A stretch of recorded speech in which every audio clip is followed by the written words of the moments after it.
Video 1. The problem. Why missing data will ruin your analysis. You're looking at a spreadsheet, thousands of rows, months of work, and right there in the middle, gaps, empty cells, missing data. What do? Delete those rows and lose 15% of your sample? Plug in the average and pretend that's fine?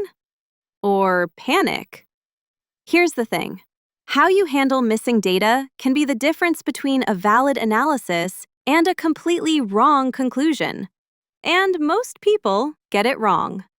Hey, I'm Chloe, and welcome to Second Breakfast AI, where we break down data science and machine learning concepts so they actually make sense.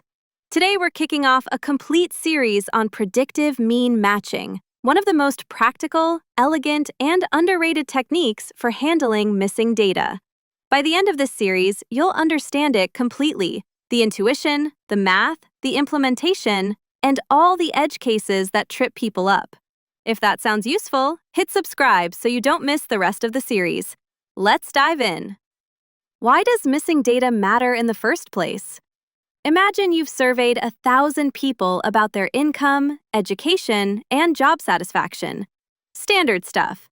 But 15% of respondents skipped the income question. Now what? The simplest approach? Delete incomplete rows. This is called complete case analysis, or list-wise deletion. Lots of people do it. But here's the problem. What if the people who skipped are systematically different? Maybe high earners skipped because they're private about money. Maybe low earners skipped because they're embarrassed. Either way, you're no longer analyzing a random sample. You're analyzing a biased sample. Your results could be completely wrong. Problem 2, statistical power. Throwing away 15% of your data means a smaller sample, which means weaker ability to detect real patterns. So we need to fill in those blanks intelligently. That's called imputation, from Latin imputate, meaning to reckon or attribute. You're attributing a value to something missing. The question is, how do you decide what value to fill in? There's a spectrum of approaches. On the simple end, just use the average. Everyone with missing income gets the mean income. Easy, but problematic. It treats everyone the same and compresses your variance. On the complex end, fully Bayesian methods that model everything jointly.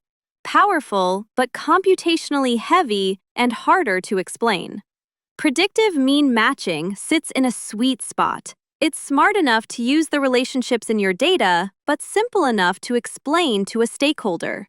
And it has a killer feature. It only produces values that actually exist in your dataset.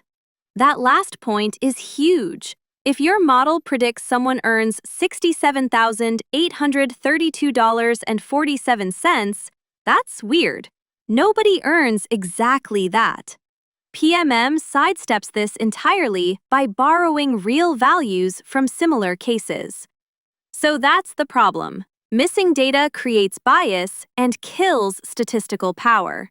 And the solution, imputation, has a range of approaches from terrible to excellent. PMM sits in that sweet spot, smart enough to use relationships in your data, simple enough to explain, and it only produces values that actually exist in your dataset.